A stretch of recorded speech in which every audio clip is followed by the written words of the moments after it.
So another Pakistan defeat, another gully to gully rant coming up. We'll talk about Pakistan's fantastic performance against New Zealand, or horrible performance, and also go beyond that and see the implications for the Champions Trophy. Of course, Pakistan announced their squad finally. I don't even know when it was, maybe the night before the Champions Trophy. The Gaddafi Stadium is ready. That's the most important thing. It's gone through a concert and a trial match. And apart from some questionable lighting questions, which Yes. Ravindra might vouch for, everything else seemed to go smoothly, which is the good news from Pakistan's point of view. I think that is pretty much it from a Pakistani perspective. On the cricketing side, of course, India, England. India also announced their Champions Trophy score, so we'll cover all of that. But of course, another Gully to Gully episode, another Pakistan defeat at home to New Zealand. Yeah, I don't even know where to start. Same old problems, getting whacked by not the tail, but kind of had the game semi not in your hand, but they're in control. Conceding 60 odd runs in the last 3 overs. Same old problems. It's just the same old issues. Babar Azam failing. I don't even know where to start. Look, I mean, um, I keep thinking that we need to have new content, and then it's always a struggle when you follow Pakistan cricket because, and that's the thing, it's been like this for such a long time. It's the same issues resurfacing again and again and again. And I don't know what's worse. Is it worse to have more new issues come up? Or is it worse to just have the same issues just never getting resolved? I mean, I guess that's the bright side is at least you know what the issue is as opposed to, let's say, you're resolving issues and new issues come about. Because I can't remember the last time that Pakistan was good against spin, right? I can't remember the last time that Pakistan were good at the death when bowling, especially in ODI cricket. And quite honestly, I can't even remember the last time we were even good in the spin department, barring 10 good overs from abroad. Like, there are so many things where I'm like, you know what? There used to be a time when people used to talk the great fast bowling of Pakistan, or the fact that Pakistan actually has to have a pretty good record bowling at the death. I still remember there was a stat, and this I'm talking is pre-COVID, where our ability to squeeze out opposition batters in like overs 35 to 50 was actually pretty good. Right now, whether it was because we had good spinners back in the day and also good fast bowlers, whether it was just personnel, whether it's mentality, I don't know what it is. But let's start with the ball, right? The first piece of good news was it seemed Shaheen Afridi looked rested, right? Everybody said, oh, this was such a great decision to have rested him for the Test series. He's gone back to his old ways of picking up wickets in his first over. Look, my criticism of Shaheen Afridi is not the new ball. It's not. It's never been, right? Yes, his pace is not where it used to be, and I was glad to see his pace still better than it had been over the last 2 years. So yes, the rest helped him. But at the same time, for me, the bigger issue is how he bowls with the older ball, right? Whether he comes around the wicket or whether he gets tonked, he can't somehow get his act together when he's on the back foot, right? That's why he's so good in the first over, because everyone is starting, nil-nil, none for none, right? It's like a blank slate. But the minute he starts collecting baggage, which every bowler in these conditions will do, he just seems almost, whether you call it incapacitated or almost like, as if he's just going through the motions. And that's the thing that worries me, because it's been too long now that we've criticized his ability to bowl around the wicket and his ability to bowl at the death. And I'm starting to feel that I just don't think he's got that game, right? Whether it is his slow ball, which is too easy to detect, whether his short, bouncers are just not rising up, whether it's the fact that he just misses his Yorker length too often, it's just not working.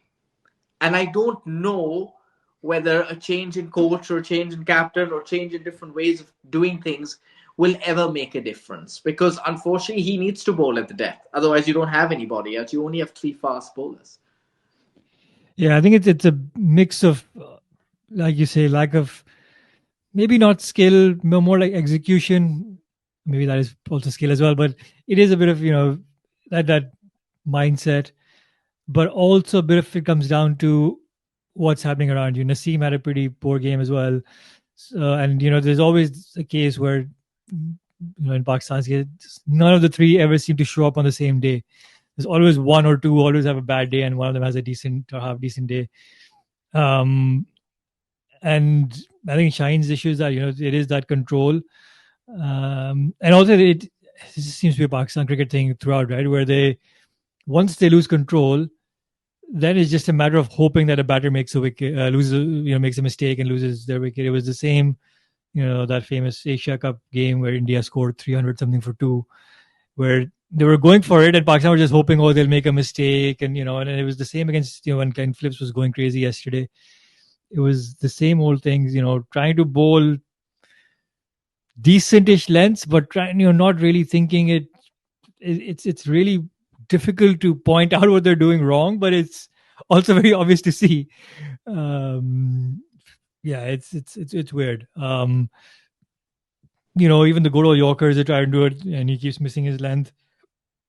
It's I don't know, maybe just a lack of skill, and this is probably the limit that these guys have. And the hope is that they run through the top order as quickly as possible, and then. Yeah, you made a point about other bowlers. The fact that other bowlers not succeeding is having an impact on himself. I don't buy that. For me, I think that's more a case with batters, right? Because with batters, you have to, you could argue that there's a bit more teamwork required in batsmanship, where you have to stitch together an Don't worry, innings. we'll come to batting. We'll come to batting. Don't worry about that. No, yeah, I know. I'm saying, but I'm saying is that's why I don't give him any slack for that, because when you're bowling, there are so many instances. Look at Jasprit Bumrah. Look at so many others where one bowler is holds his fort, where even if others around him don't quite excel, right? Because your overs should just stand in isolation, and Shine Afridi can't always rely on other bowlers around him making him look good. I think, he's supposed to be your premier bowler. If anything, it should be the other way around. If anything, he should be the one to always wrestle back control. And to be fair to him, he did well against South Africa, in South Africa. But I say this again and again. You always have to discount a fast bowler's performance in South Africa, because South Africa is the best place to bowl if you are a pacer. There's no question about it. Like, if people talk about New Zealand, Australia, England, no, it's South Africa by a long shot. There's space, there's bounce, there's swing, there's seam, there's everything you ever want. So I don't. Especially someone like Shaheen as well, right? With his, who's not express pace but can nip it around a little bit. For someone like him, I think South Africa is it's perfect. Absolutely. So his issue is not doing well on these flat tracks, and that's look, unfortunately, you're never going to get that much reverse swing right now with two balls and all that. You're just never going to get that level of purchase. So you will have to just make sure you do the basics right. And I know I've said this so often, but line and length, or sometimes you're using of variations wisely. Shine Afridi, you notice he'll get hit for two boundaries, and as always, he will go around the wicket and get absolutely tongued for a third one. You know what I mean? Because he has no idea what he's doing. It's like just brainless stuff. It's like the brain switches off and goes into panic mode. So look, I mean, we've talked a lot about Shaheen, but the same is true even for the likes of Naseem, Haris, and all. I actually think Haris was your best bowler out of the fast bowlers. That is, Naseem Shah has been really ordinary, right? He's falling very quickly into the overrated category, if I'm honest, and I think it's simply because, as they always say, right, bowlers, when they're not, or at least with Pakistanis, when they're not playing, we turn them into superstars, right? He didn't play the ODI World Cup. He was an absolute legend in Pakistan. He was like, he was the reason we didn't do well. It was just him. And suddenly when he plays, he's so average. when the pace is down as well. He's not hitting the 90, 91. He was never express like Shoaib Akhtar or anything, but he would hit 90s, just about, or even 89. But now he's in mid 80s, and he doesn't have the level of swing and seam that others have, right? So he does rely on pace and hitting the deck hard, and unfortunately, he does look a bit handicapped. Yeah, I think that's been the issue for Naseem for a while, where he'll give one or two stellar performances, and you'll think, "Oh, Naseem Shah is back, he's in form," blah blah, and then he'll have four or five really awful, toothless performances, and you'll be like, he's a pretty bang average bowler, right? So I don't again know what the solution is, and again, we come down to depth and lack of depth, and who else is there to replace these guys? Probably no one else, and especially now with Haris Rauf's fitness questionable. I'm not sure where else they can go.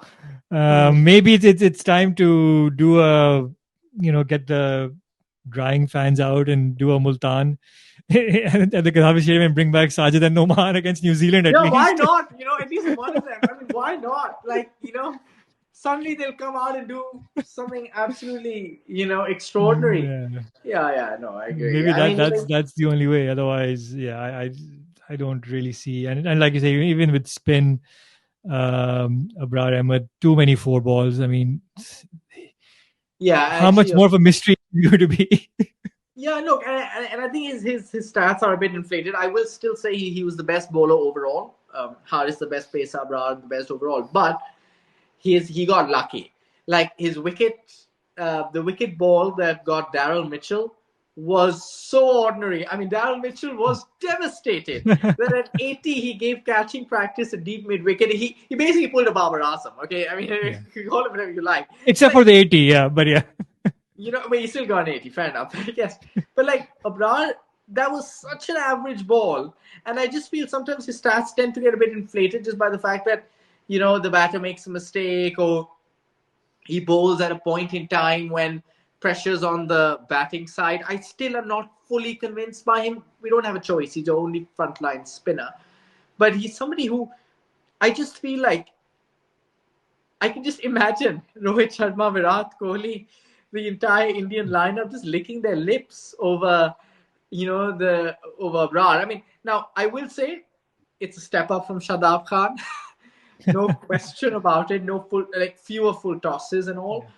But the issue with me and is actually less about Abrar, more about management. I don't think he's had enough time in the 11 to really find his feet in international cricket. He's been in and out, in and out. It's been only the last 2 months or so where he's been a regular feature. And even then, you got that Sufyan guy, and I didn't mind trying a left arm Chinaman out, very unique in his own way. But I think by doing that, you, in a way, limited a bit of Abrar Ahmed's exposure. Right. I think Pakistan did make a mistake in the past of not giving Abrar Ahmed more exposure and just trusting Shadab Khan again and again and again. Because my only worry with him is less about his skill, more about whether he may look undercooked. That's my sense when I think of Abrar. But speaking of which, right, just thinking about, you touched on lack of depth. Right, and that has been the perennial problem in Pakistan. But I think it's a problem that's self-inflicted. Our selection has been so poor when it comes to consistency over the last 24 months that it's no surprise that there's no depth, because you didn't have a firm idea of who your 20 that you were going to back were. And I have to give credit to Misbah, even though I didn't find him a great coach, but Misbah ul Haq, when he became coach in 2020, end of 2019, he got a player of 2025, and he said, these are the ones I'm going to back for the next 2-3 years, whether you like it or not, right? It had some average players like Fahim, Nawaz and all, but it also had some good players who actually excelled during that time with that certainty. You know who your bench strength and your 25 to 30 squad members were and what role they were seeking to fill. Now you don't. Where's Mohammad Wasim Jr.? I want an answer from the PCB. What has happened to that guy? Just because he doesn't have a PR team, just because he's like, simple guy. Does not have the biggest following because his style of bowling is probably not like left arm angle or express pace. But man, that guy was good at times. But you are choosing from a certain pool of players, and out of that pool, Mohammad Wasim Jr. was your best bowler in the ODI World Cup. What happened after that ODI World Cup? How many games has he played? Yeah. Like, He's why? Why? And the reason that was given at the time was, oh, he doesn't bowl well with the new ball, and we already have too many bowlers who are good with the older ball. But we need a partner for Shaheen Afridi. So when Naseem came back, it was obviously Shaheen Naseem, and Hasnain is the one who they thought is better with the new ball. I mean, in what world? Like, come on, you know? yeah. Yeah. Yeah, and He could bowl it's Yorkers at will, like his control. And who says we're good with the older ball? How many runs did we just give in the last 5 overs here? yeah. You never know with Pakistan cricket. Panic stations, bringing back discarded players. Speaking of which, I think we can also discuss the batting. You mentioned in the beginning older problems and the same old problems rather than new problems. But the same problems seem to be filled with old solutions. Case in point, Khushdil Shah, What a who guy! What a guy! No I mean, rather batting, no bowling, just celebration. the standard of Pakistan cricket. I mean, just step back for a second, right? Fahim and Khushdil. Back in the day, the criteria for selection used to be international cricket or domestic cricket, Pakistan cricket, and you've come through that, or your recent hit Yeah, performances. Then it became the PSL, which was again questionable given the quality of the tournament. And now it's come down to the Bangladesh Premier League, which in thank you. itself is the most questionable tournament in terms of its integrity, given all these issues that are going on in that tournament. And you've picked two players who've been discarded from the team for a while, randomly been brought back in to do what role? I don't know. When you have other replacements like Saud Shakil who can do pretty much at least one suit better. uh, Well, I mean, the only suit he can't do better is his celebrations.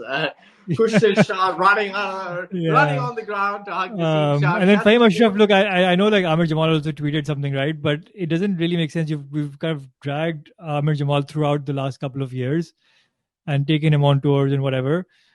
And now you've dropped him, and now you've picked Fahim Ashraf, who was Yeah, no, nowhere I know. near. It's So completely it's bonkers. It's and completely bonkers. to be fair, like I don't think either of the two will play because when you have got in these conditions, when you're playing with three pacers, which is going to be Haris, Naseem, and Shaheen, you're not going to play either of your pace bowling all rounders anyway, so it doesn't really make a difference. But still, there's no thought process. Babar Azam opening as well. I'm not really sure why that has happened. Um, If you anything, it's know, only accentuated your issues with the middle order, right? The whole yeah. idea is you don't have many people I after mean, Babar, etc. that's the problem. I mean, after Babar and Fakar, the teddy bear on my shirt might as well come into bat because literally the batting is that useless. Yeah, it's useless. I mean, look, let's just take a step back and unpick the basic things. First thing is Amir Jamal, right? If you want to pace bowling all rounder, and I agree that it could be a good idea, it's hands down the player who's played the most international cricket for you and someone who you've supported versus someone else who averages over 80 with the ball and less than 10 with the bat. It's ridiculous. Now, there are people saying that Vaheem Ashraf has got ties with the PMLN, who, for those who don't know, the ruling government of Pakistan, and that's why he's been favored. But whatever it is, I think it's a big, big, big slap in the face, right? Because I mean, come on, like Ahmed Jamal, We don't make political comments or political affiliations, but yes, I get your point. yes, but Ahmed Jamal is a better bowler and, dare I say, a better batter, right? At least in terms of filling a role, and the role would probably be to hit some big shots. Okay, so that's one. Two, why have a pace bowling all rounder when you're only going in with one Yeah. spinner? If you only have one spinner in the squad, that means the all rounders have to be spinning all rounders. They just have to be. So you have to have Salman Aga, and you have to have one off Shadab, Nawaz, Kushdil, or Saud Shakil, because unfortunately Sam Ayub, who would have filled in that role, can no longer play. Now, question. Okay, so that's another crazy thing. Why even have a pace all rounder? Why not use that, take that opportunity to bring back an Imam ul Haq, right? Who, let's be honest here, right? Sam Ayub is no longer able to play the Champions Trophy. So your choices should have been Abdullah Shafiq, who has scored 3 ducks in the last series and has been woefully out of form across all formats. I know there are people saying, oh, actually, his one-day stats were still pretty good. I mean, yeah, that's only because we haven't played much ODI cricket for so long. For God's sake. Like, if you look at his last 5 games, you're probably going to get the World Cup games that he played, because we haven't played enough. So you have to judge him across other formats. You know, I mean, other formats is still cricket, right? The way he's getting out is just, edging it to slips, caught behind, whatever, like, or sometimes missing a straighter one. It's the same bowling, it's the same batting. It's, you have, if you don't have much ODI cricket to go by, you have to look at other formats. So he's out. So then why not look at Imam ul Haq? Yes, we, Gully to Gully, have criticized Imam ul Haq a lot in the past, but and back to your theory, out of a bad bunch. Yes, my main criticism of Imam is he would always throw his wicket away after getting a pretty 40-50. So I used to call him a bit of a stat padder, right? But I would take those runs any day over someone else who doesn't score anything at all, right? But that Babar cover drive. I mean, that to get off the mark also, when the commentator was, that's Babar for you. And I'm like, yes, that is exactly Babar for you. One good shot, and then he looks hopeless after that, and then he gets out after wasting 25 balls. Like, so I mean, it's just unfortunate. But Imam ul Haq and Fakhar Zaman were a decent ODI partnership, and it allowed Babar to bat at his favourite number 3. It just felt the batting order was a bit stronger and less fragile after Babar, right? I think Fakhar and Imam average over 50 as openers. Right now, you can question the longevity of Imam afterwards, but I'm just saying, like, sometimes we try, and I think this is a bit of Aqib Javed here, trying to, you know how everyone's obsessed with legacies in Pakistan. So he's obsessed with, like, saying, like, maybe this quirk of making Babar open, maybe this is some, like, a master stroke that could work, and suddenly I'll be called a great genius, and suddenly, I'm like, Nobel Prize winner or whatever, like, it doesn't work like that, right? You don't just shoot in the dark. Why create more problems when you already have a vulnerable middle order that you should be filling in, right? Rather than just exposing it even more. It's just, I don't get it. In fact, I think if anything, Kamran Ghulam, we found a bit of a role for him in ODI cricket, which was being a bit of a enforcer, like an ideal number 5, someone who has decent technique, but who can actually go after the bowling if needed, if he's coming towards the back end of an innings. He showed that very well. And what do you do after that? Make him bat in number 3 and change everything about him. Yes, I thought he batted terribly. He couldn't rotate strike. But yet I also feel for him, because you've just given him a suddenly, like, a different role, Yeah. No, I completely agree. And look, again, unpacking one thing at a time. Imam ul Haq, yes, I think part of it is also the theory that you alluded to earlier around you're a better player when you're not in the team. And maybe that ship to a certain extent has sailed. I'm not his biggest fan, to be honest. Style of play and everything combined. But if you wanted a solution, actually, if you wanted to go with existing solutions within the team, which they've seemed to have done by just picking Fakhar Zaman as the only genuine opener in the squad. Look, I think getting Babar to open is ridiculous, because for whatever it is, Babar is still Babar, and Fakhar, then the gap between those two and the rest is huge. Rizwan was probably a better option to have as an opener. I know keeping captain, but if you want to be a world-class player, then you have to do that. I completely agree, by the way. Completely agree with that. Because Rizwan is one player who you're not sure, is he a number 4, is he a number 5, is he a number 6? So I think him and Fakhar, you can have Babar at 3 where he belongs. Then you can have Saud at 4, Ghulam at 5, or the other way around, depending on the situation. And then you have Agha Salman at 6, and yes, I don't know. Not sure about Tayyip Tahir was on paper one of the better batters, but I don't know, something about him at this level. I do feel that he's going to get found out against good bowling, and he did Yeah. struggle in South Africa. So at 7, But did yeah, I he? mean, Did he? I thought he only played one ODI. He only played the last one, didn't he? yeah, and then he played a couple of T20s in South Africa as well, right? Where he struggled against Shamsi, I think it was. He just Yeah, was but it was absolutely either clueless him against or him. Irfan Khan Niazi, right? Irfan Khan Yeah, Niazi had, yes, he's a much better fielder, but he had more chances and he failed more. yeah, yeah. I mean, yeah, and that 7, you'll have, I don't know. I guess now, given current team, you have Khushdil or someone else, but that is probably still a better team where you're only messing up with one batter's position, which is Rizwan, whereas everybody else is just kind of I bats in totally their agree. natural comfortable position. And Rizwan does open in T20s again, slightly different, but he does bat like an ODI batter in T20s, Yes, so he might as exactly. well It's not just like do that. it's not like he's a 200 strike rate T20 opener who you suddenly bring in Yeah, to open in ODI cricket. Obviously, it's clearly not. That is he strikes at what 120, 125. He's yeah, ideal. Look, I completely agree with that. I was thinking the same. At the moment, you have brought everyone. You've changed everyone's order position in the team except Rizwan. He's still at 4. Kamran has gone up to 3. Aga Salman at 5, and then you've got Tayyib Tahir and Kushtil Shah at 6 and 7. It was never going to work. I think, and now there are people saying Saud Shakil is being considered as an opener. Look, I have my issues with that only because Saud Shakil is probably your best player of spin. So he needs to bat in the middle order because and I'm not doubting his ability to open because he's actually technically a very strong player even against pace. But I have to look at where my weakness is. If my weakness is against spin, then if I have a player who is good against pace but very good against spin, and he's probably your best player of spin, I would have him in the middle order. So Shakil for me is your number 4. And I think he's got the technique to match it.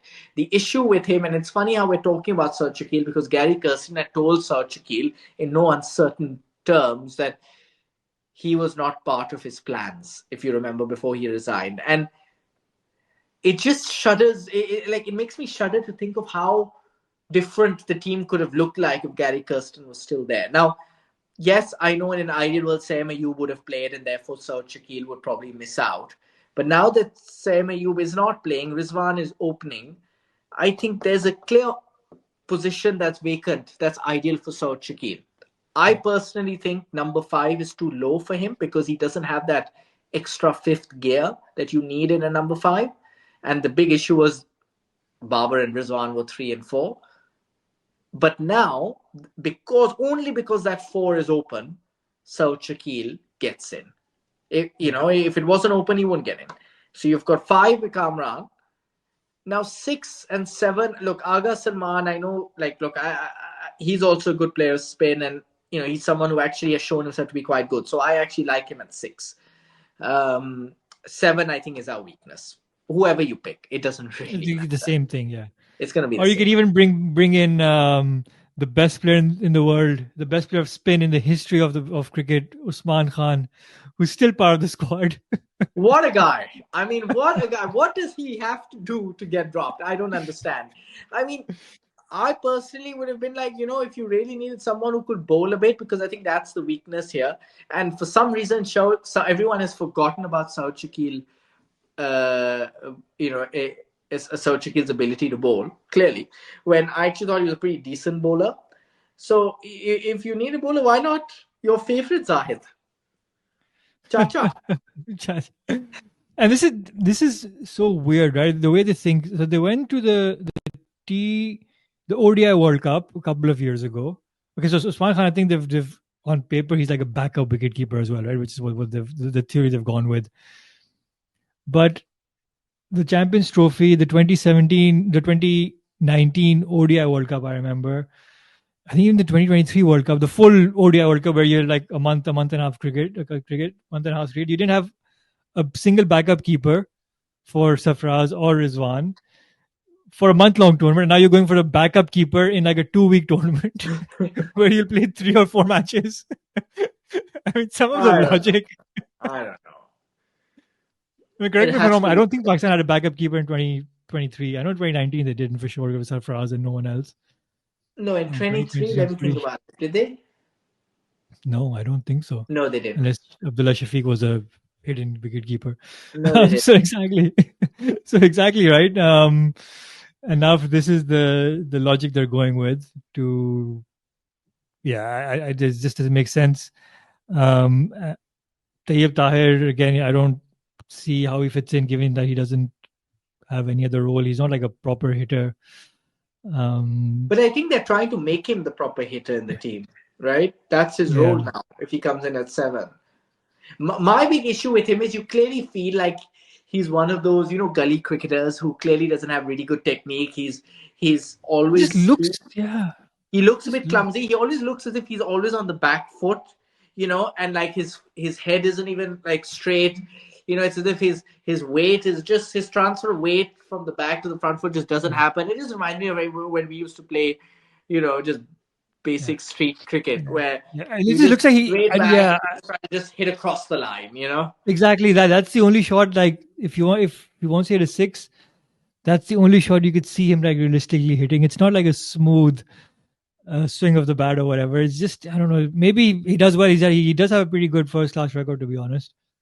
But something just doesn't, yeah, Yeah, seem but it's right. definitely not Kush Dilshah. Let's you and I both agree on that. Yeah, Like, I yeah, remember this guy had a few good innings against Australia in 22, where he won yeah. the game and he hit a few sixes, and people started thinking, "Oh wow, like he's got potential," and people immediately drafted him in the T20 World Cup squad, and then in the Asia Cup before that, he got found out where he looked like a rabbit in front of headlights. He had no idea what to do. Mm. He was just confused. He averaged 80, would you believe, as a hitter in the T20 squad. You know, at some point I'm Exactly like, what you mean. what? Who's better than him? Asif Ali. If you really want to go down that route, then why not take the better of those players at that time? You know, Yeah, if you at that want time, to, yeah. yeah, I know, I agree. Asif Ali is now probably done, but the thing with Asif, is that at least he could fill a role. Kushal Shah, do you remember that great PSL innings when he came in with the last ball to face Mohammad Amir? Do you remember? Yeah, And it was the yeah. last ball, and And he like blocked it or and something, only he right? blocked it and took a single, and everyone was like, "What?" Like it was the last ball of the innings. Amir was like, "What?" And you just felt that he didn't want to embarrass himself, so he just dabbed it for a single. And here he is trying to be your hitter. Yeah, He didn't even try to hit. Maybe he hit one boundary, and that also a bit lucky. But yeah. it's really, yeah. I don't even know what more I can say about it. It's disappointing. We've kind of covered the Champions Trophy squad within this as well, and to be honest, they'll play South Africa in a day or two, maybe lose, and that's it. Pretty much, you've had two warm up games, so to speak, for the Champions Trophy with more questions than answers. As you do, as you Um, do if you're Pakistan, right? You yeah, I don't know. wonder where the One of the players will pick up an injury over the next week or so and be magically replaced by someone. But yeah, otherwise, yeah, I don't see it. It's not a very promising squad. And I also mean, the look, thought process, right? Is that's the concerning part as well, where they seem to, none of the roles have evolved. It's the same old kind of roles. Nothing has changed, so to speak. Just for example, like India again, and we'll come to India as well. Like Varun Chakravarti's come back. Well, not in the squad specifically. He might do, but he's come back into the team, and he's come back as a new, rejuvenated bowler. Right? He's completely changed himself to what he was 3 years ago.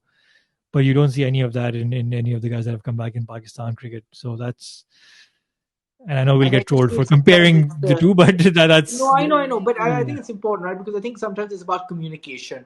Australia and all these teams and like boards have a really good policy of the selector calling up players and telling them why they've been dropped and clear goals that the player needs to achieve in order to be in contention for national duty. Pakistan doesn't have that. Like you have so many instances of where players are saying, "Oh, I found out I was dropped when I saw the news."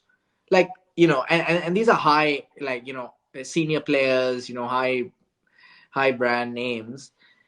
And if you're not going to give the feedback or at least consistent feedback, then you can't expect players yeah, to start developing their game because they don't know in which direction to develop it in. They don't know what their role in the team is. I mean, I like Even though I absolutely criticize Kamran Ghulam, Rizwan, like the middle order for just not being able to rotate strike, which has been my pet peeve for so long. Okay, you can't hit sixes, fine, but at least rotate strike, do something. Turn dots into ones, ones into twos. We didn't do that. But I do empathize a bit because roles were heavily disturbed in this game. And I think that's a lesson that yes, Babar King kar lega, all that, yes, one, nahi karega, and two, दूसरे भी नहीं करेंगे, you know what I mean? Like even others Yeah. won't do it. If the king isn't going to do it, nobody else will. And I just think that Yeah. I don't know whether Rizwan's been a bit selfish here because he doesn't want to open. I don't know what it is. I actually think it's because Akib Javed now is the coach and there isn't really a chief selector and everyone's just looking at everyone else and just wondering who's going to take responsibility for brave calls. Um, I actually don't consider this to have been such a complicated problem for Pakistan. I think you had an obvious answer as Saud Shakil, who could play at number 4 and promote Rizwan up. I just think sometimes they refuse to see obvious things, you know. Um, and that's that. The next thing you know, you'll have Saud Shakil coming in at number 5, number 6. And then we're like, well, okay, here goes all thought process. Like, you know, oh, he'll come in at number 3 or whatever. And then suddenly your best player of spin is playing 15 overs of fast bowling. Look, it's never, unfortunately, going to be straightforward with Pakistan. But look, at least I can say that Pakistan has never won both their warm-up games and then gone on to do well in a tournament. So let's just, if anything go by, at least, you know, I'd rather have these issues now than in the tournament itself. Yeah, the only thing with this tournament is there's not enough time to get to the right 11, which Pakistan takes them 3 matches or 4 matches to do that anyway. But Exactly. Very right. Very right. but yeah, it's you never know. But anyways, I think it's enough Pakistan cricket. The same old problems. Let's see what happens. Let's move on to India, and obviously they've done well against England in the T20s, doing well in the ODIs, 2-0 up. Yeah, no concerns, issues. Rohit Sharma back in form. Virat Kohli will be back in form on the 23rd of February, of course. So, and look, I think it's from a Pakistan point of view, it's a bit. And we'll do a proper preview and stuff, next week before the Champions Trophy. But as bad as Pakistan are and hopeless against spin, India's spin is just getting better and better. And they don't even have Varun in their squad right now, but he might get into the squad. But it's pretty scary, not just for Pakistan's point of view, but for pretty much all the other 7 teams, and how good and well balanced India look, especially when Rohit gets going. Look, I mean, there's Rohit, but I think the player who really completes that team is Ravindra Jadeja. That guy is like a 360 player. I mean, 10 overs, 3 wickets for like, 30, 35? 35, yeah. When the team has scored 300 plus, is phenomenal. And he scores runs in important situations. Yes, he's not the prettiest, batter you've ever seen. Yes, he's not the most flamboyant bowler you've ever seen. But he covers all bases and he's a phenomenal fielder to boot. Like, for me, that balance that a player like that gives you is unprecedented. I mean, you know, so I mean, there's no doubt that Jadeja is a really important figure for him, for them, if they're to do well in this Champions Trophy. With, as you know, all their matches being played in Dubai. Look, I don't need to say much about Rohit and I was going to say Babar. Oh my God, Rohit and Kohli. But I think it's the others who really step up so well for India, and it's because they all have defined roles. Shubman Gill has been an opener in ODI cricket for a very long time. It's been his role, and he has really come to own it. Right now, there was questions over how the middle order will look. Will Shreyas Iyer lose out? Because I think Rishabh Pant used to be a number 4, number 5. There were all these questions of whether KL Rahul will still be there at number 5, or was that just a World Cup thing? And then actually it's too low for Rahul because he's not the most aggressive player. But the one great thing about India is that they managed to retain roles very well. So Shreyas Iyer and KL Rahul have retained their place in the team.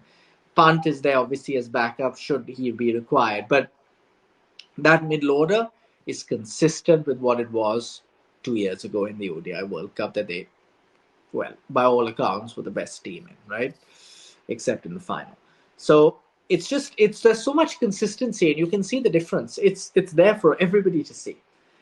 And now, what for me is going to be interesting is the balance of the team when it comes to their bowling and their lower order, right? Because they've got Washington in there, Aksar Patel in there, Jadeja in there. So you've got three who cover a similar role, and you might argue that there's place for max two of them, right?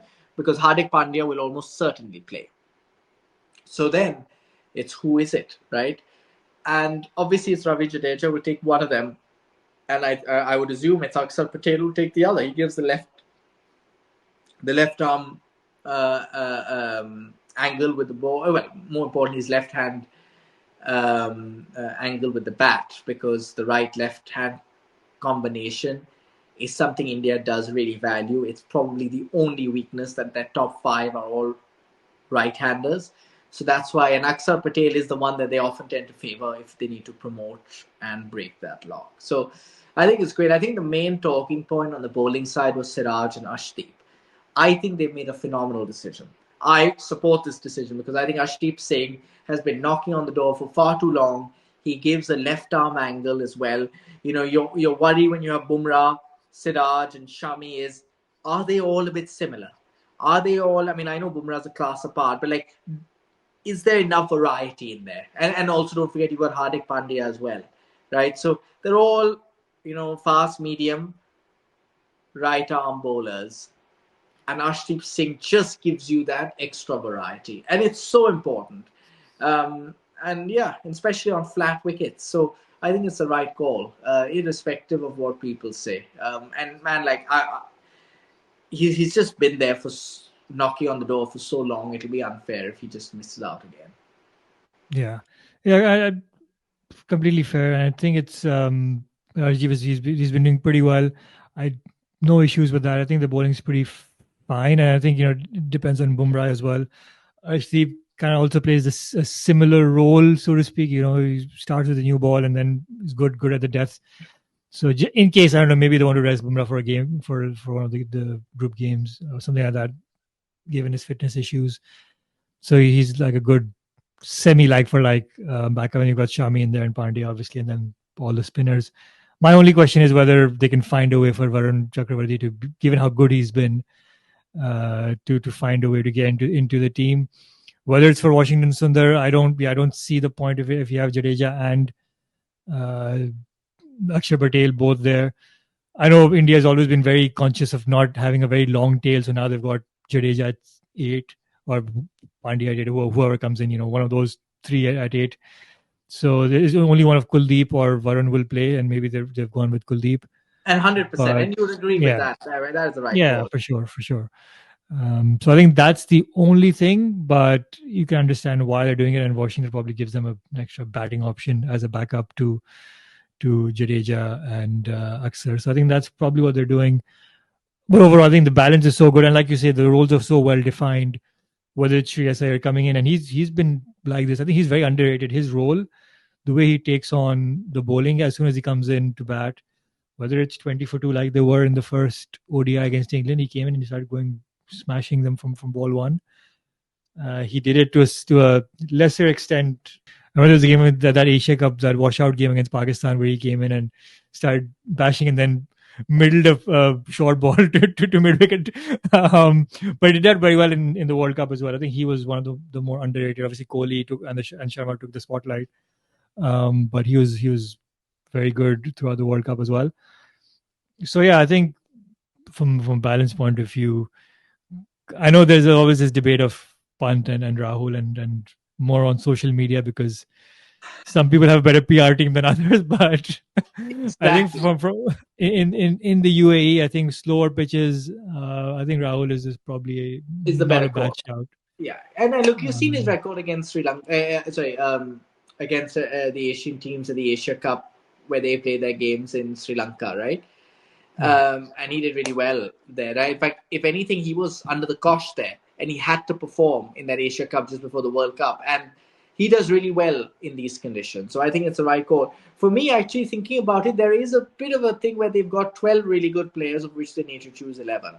And the question there is, do you go with Bumrah, Shami, Ashdeep, and Kuldeep Yadav, all four, plus No Hardik chance. Pandya and Jadeja? Or do you have to drop a fast bowler? And which fast bowler do you drop? Obviously not Bumrah. Yeah, I think Shami and Bumrah probably are the incumbents or are the default picks. Shami coming back from fitness from his injury, I don't 100% know what might happen with that, but I would assume that that's what they will go with. Um, So you're saying, the- yeah, the only yeah, issue is that Hardik Pandya there needs to bowl 10 overs. There's no question. yeah, but maybe not. No, I think they don't because Pandya plus if you have Akshar and Jadeja and a spinner, right? So you have three spinners. True, Uh, true. I'm not. so You've got Jadeja, yeah, Aksar, and Kuldeep. I get that, and but Kuldeep. I, it's not the fact that he has to for the purposes of bowling out 50 overs. I think if you only have three fast bowlers, you need to get 30 overs out of them. The only reason I'm saying Yeah, that is because if you think about it, Bumrah and Shami will bowl 5-5 at the start, and then will bowl 2-2 in the middle somewhere. So that's seven, and they'll only have then 3 overs each at the death. You will need, another fast bowler to at least bowl 7-8 overs, right? Because otherwise, it's that whole risk of having spinners bowl towards the death. You never ever want to run that risk, yeah, and it just gives you an insurance. Like, think about a situation where you are being absolutely smacked around, and you therefore need to bring Bumrah and Shami back for longer spells in the middle overs. And then you're in a bit of a tight situation, right? Because then it may be that some of your spinners need to bowl, yeah, in like overs number 43, 44, or something like that, right? A bit closer to the end. As a captain, you never want to yeah, take that risk, right? We felt that when, I know it was T20 cricket, but Nawaz had to bowl a few last overs where we only yeah. had three fast bowlers. So I think there is always that chance. I'm not saying Pandya has to bowl 10, but I'm saying he needs to be prepared to bowl his full quota, where you just need that extra cushion at the back end if you need your frontline bowlers to bowl more earlier on to pick up wickets if the batting Yeah, team. I think looking at the England series, I think the template seems to be it's 2+1 and then relying on the spinners. And also, if push comes to shove, they might do what they did in the T20, right, and have a concussion or impact substitute, as Josh Butler called it, That's so funny. and assume, oh yeah, Shreyas Iyer was going to bowl 10 overs, but now we're going to replace him with Arshdeep Singh. So Yeah. that's it. Look, I mean, yeah, it's a tricky one. I know we've touched one there that's quite controversial. I definitely think it wasn't a life for life replacement, but at the same time, I do think rules need to be a little clearer, because you don't want to be in a situation where you don't have a like for like replacement for a player, and therefore that player is forced to continue playing, right? Yeah. Because let's say your closest like for like replacement is just not good enough. You don't never want to be in that situation where a team is even considering keeping that player at risk of a concussion on the field. That's what the rule is there to try and mitigate against. It's nothing else. It's I not mean, about. they could easily just solve that as well by just when a team gets a concussion substitute. Again, maybe it's just the same issue. The opposition should just have the right to also do a like for like as well. Maybe just even it up. The only issue Um, with that is if, let's say, you have 3 overs left, so it'll obviously favor the bowling team who'll just get that bowler to bowl, whereas the batting, like, yeah, we'll add in an extra player I in a know. There's batting just order, some, but yeah, that guy will some never level ever of, do anything. I know. So some level of, I don't know, But you making it. understand, right? Like, I I know. completely agree it wasn't a like for like replacement. So I do think there was a bit of, like, Yeah, would Rahul Dravid have done that if he were Indian coach? Or would he have taken the gentleman-like approach? And Gautam Gambhir has his view of going at all lengths possible in order to win. Do whatever's necessary to win. I don't know, but I personally think maybe Dravid won't have done it because it is clearly isn't a like for like replacement. However, my big problem with all these online debates that are happening is people are forgetting about the concussed player. The yeah, rule is there to protect him the rule is not there to ensure that the team doesn't get affected. Yes, that is a byproduct of it. You don't want the team to be penalized and it ends up being 11 versus 10, but you also don't want 11 versus 12. So the idea is actually, if you forget about team advantages and disadvantages, it's really to ensure that that concussed player does not have to continue playing, and that the team doesn't even consider that even as an option. That's my worry. If you make these rules very stringent, people will start just keeping the concussed player. They'll be like, oh yeah. They'll keep saying, oh no, he passed the concussion test. Keep him on. And you don't want that. Yeah, maybe. Fair enough. But yeah, it is controversial, and they should find a solution for that. Yeah, I mean, never-ending debate. And look, in India, we'll say, look, we didn't have a replacement for Shiva. I mean, what are we going to do? Like, go all around India and be like, who is somebody who is like 6'3"? No, I think what they should do, and what should happen, quite frankly, is before the game, they should, I don't know whether they actually do this, maybe they do, but they should just have, before the game, they should have a list of whatever, they have three substitutes, right? Correct. And they should nominate them for these players. This one, have one player for each three players, in the starting 11. Something like that. Or just have five players. Like that. Yeah, actually, you're right. Because if you have one player for three, it's a bit complicated, because then you're like, oh, it's great. But if you have like 3-4 players, but then the opposing team probably needs to give their consent that they also think it's a like for like. Because even if you choose the 3 to 5, you may pick the same issue could have happened that happened here.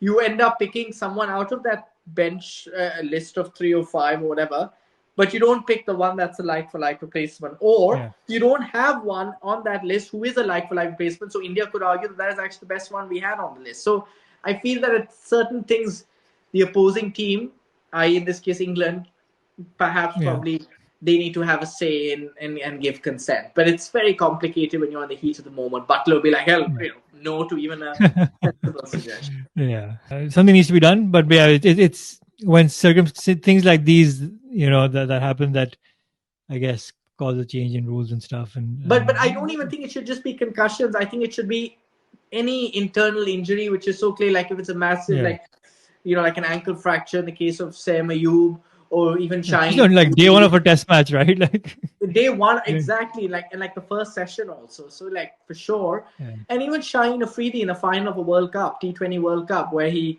then suddenly you had Iftikhar Ahmed to have to bowl, and he did pretty well. But I mean, he's never going to be the same. But there you go. All right. Well, look, so a lot has changed, but at the same time, nothing has changed. We are still talking about the same issues. I'm hopeful that going forward, as the sun sets in London, hopefully there'll be some sort of rational thinking. I like to always believe that in Pakistan, we're the sort of team, or we're a nation of people who don't think until the last minute. So I hope at the last minute someone actually uses their brain and just scores a few right shots. Having said that, I think that will be enough? Well, you'll have to watch our preview episode to find out, but I think you can guess where I'm at. All right. Thank you. All right. See you. Bye.